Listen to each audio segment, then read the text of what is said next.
Nancy Hobbs with the American Trail Running Association, and today I'm in West Cliff, Colorado at the Walter Ranch with Hal Walter, and we're going to talk about burros and burro racing.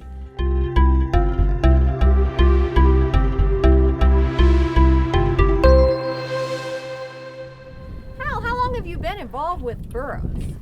Well, I started out with pack burro racing in 1980. My first race was up at Leadville, and got hooked on it then, and have been at it ever since. And how many burros do you have out here on the ranch? I have 4 burros here right now. One of them is not mine. It's here for training, but working with 4 burros right now. And Keeps I me know busy. that burro racing is really endemic to Colorado, and why is that? Well, burro racing is Colorado's indigenous adventure sport, and it probably started before it even officially started with miners racing back to Father Claims with their pack burros up in the gold mining areas, Fairplay and Leadville. But it started out actually as a race in 1949 with an event from Leadville to Fairplay over the top of Mosquito Pass at 13,000 feet. And you don't ride the burros, do you? No, riding's not allowed in burro racing.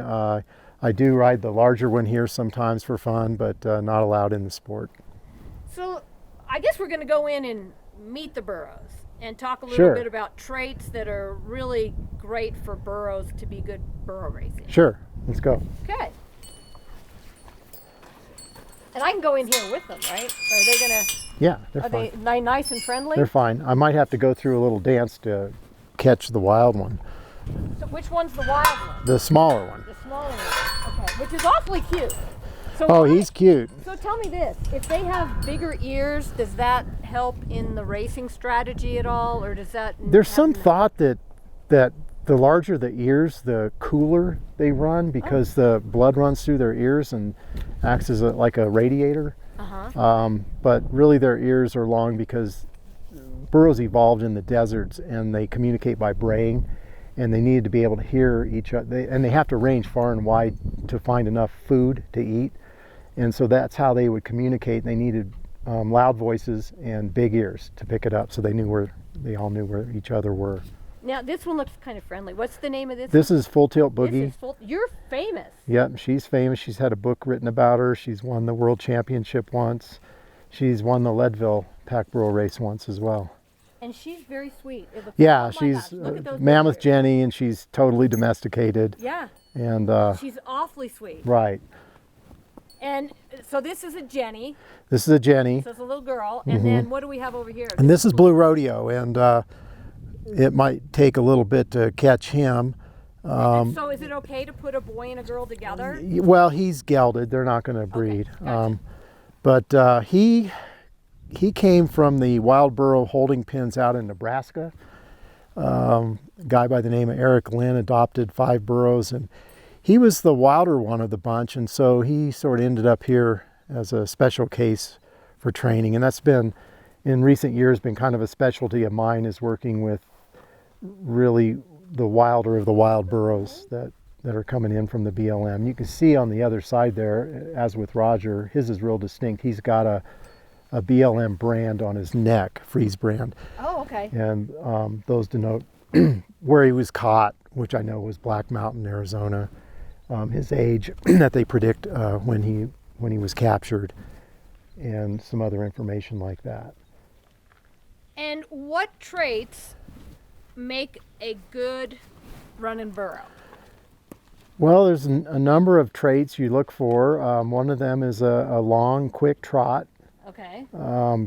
Good feet. No foot, no burro. So they have to have really good feet. You're a little sneaky. And really, aside from that, heart. The ones that really dig in at the end of a long race are the ones with heart. Same with horse racing, right? Uh-huh. And the ones who want to go and want to do it. And how long are the races? Our races run anything from, there's a 5-miler up to 29 miles in length. Okay. Oh, it's okay. Okay. I'm going to put the rope over her. So we play this game, and you notice how they use and they'll hide behind another burro. And then sometimes, well, he gave up pretty easy this time. You're okay. Okay. Oh, you're okay. Oh.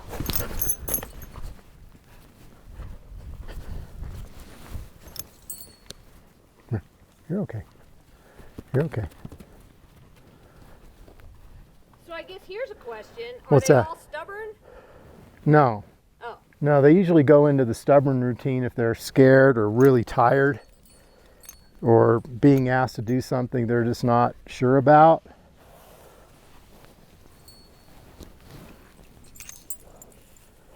And how old is Blue? I think he's about 7 or 8. And what about Boogie? Boogie, we just figured out, is going to be 19 in May. Yeah. See? Not a big deal. So they like kindness, it seems. Yeah. To be kind of gentle but assertive. Yeah. As a, somebody working with Burrow. I had an adventure with this guy up on the mountain over here a year ago fall, and he got it was the weirdest thing. We were out running, and a big tree fell right as we were passing it, like 50 feet off in the woods. Thing crashes the ground. He goes tearing around me, pulls the rope out of my hand, gets away. And long story made short, I ended up tracking him all day, finding him tangled up with dragging the rope, tangled up in a rock down off the face of a cliff. And he was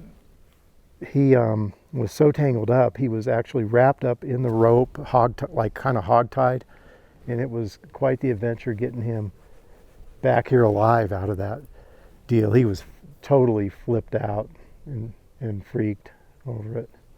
But after that little adventure, he seems to trust me a little more and recognize that I'm looking out for his own good.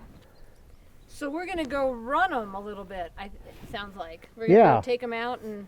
Yeah, we'll saddle up Boogie and change into some running gear and get out on the trail here. Sounds great. All right.